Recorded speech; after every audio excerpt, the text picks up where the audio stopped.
When you examine someone with a scoliosis, there's always two things that you find: muscle tension and joint restriction on the outside of the curve.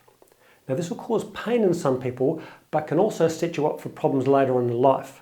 So these are the best exercises that can help with both pain relief and minimizing the impact of your scoliosis on your health.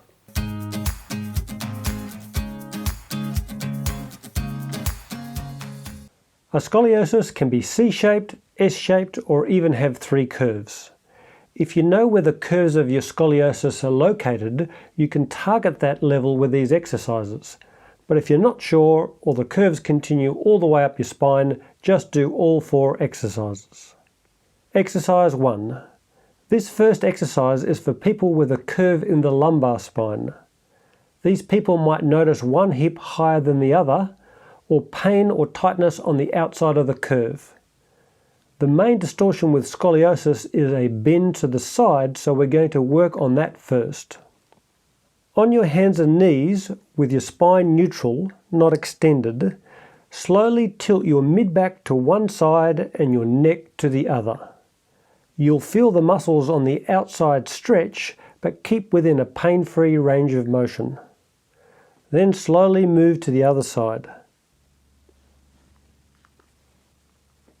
Keeping the spine neutral will target the upper lumbars, and flexing the spine slightly will target lower down. Repeat 10 times slowly. If your curve is milder and you feel stiffness but not pain in your back, you can try this stronger variation. On your side with your knees bent and your hips forward level with your knees, lift up until your spine and legs form a straight line. Hold for a few seconds and then slowly lower back down to stretch the muscles on the down side. Repeat 5 times on each side in the pain-free range of motion.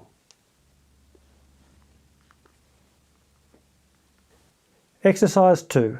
The second biggest distortion in scoliosis is rotation, so let's work on lumbar rotation next. Lying on your back with hands flat on the mat or bed, bend your knees and slowly rotate from side to side.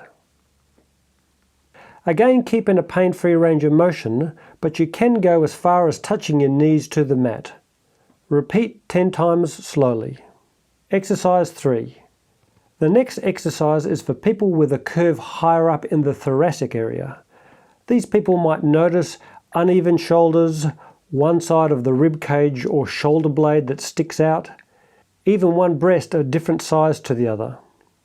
To work on the side bending component of the scoliosis, we simply stand with legs wide and run our hands slowly down one side of the leg and tilt our head to that side until we feel a nice stretch. Then slowly move the other way. Repeat 10 times slowly. Variations. If you lift the opposite arm up, it'll stretch the latissimus dorsi too, which can be tight in more pronounced curves. To increase the intensity, you can progress to side bends using a door frame.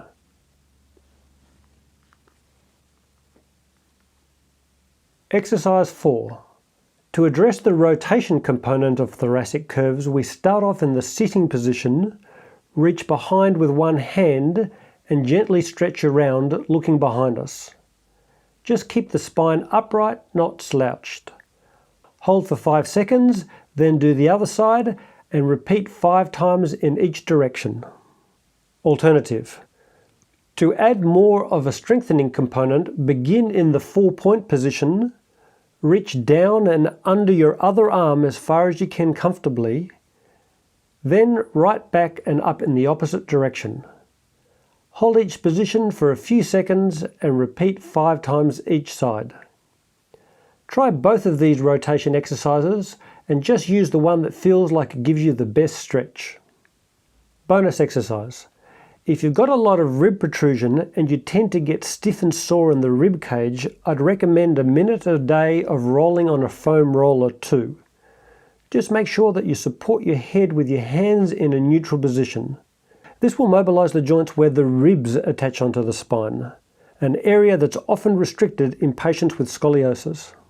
Now there is one other thing that you need to be aware of.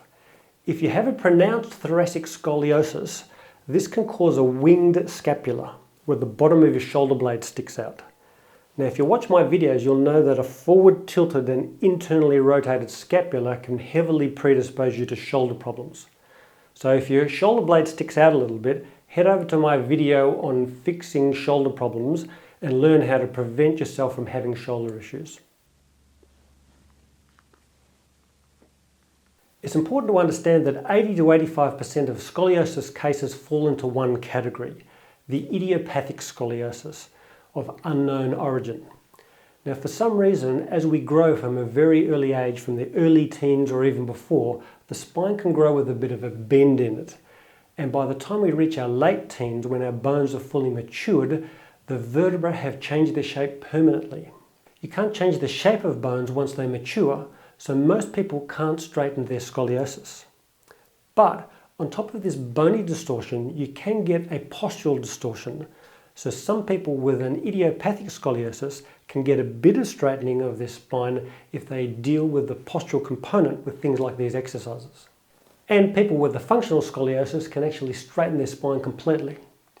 Regardless of which type of scoliosis you have, these exercises can help you deal with the muscle issues and the joint restriction.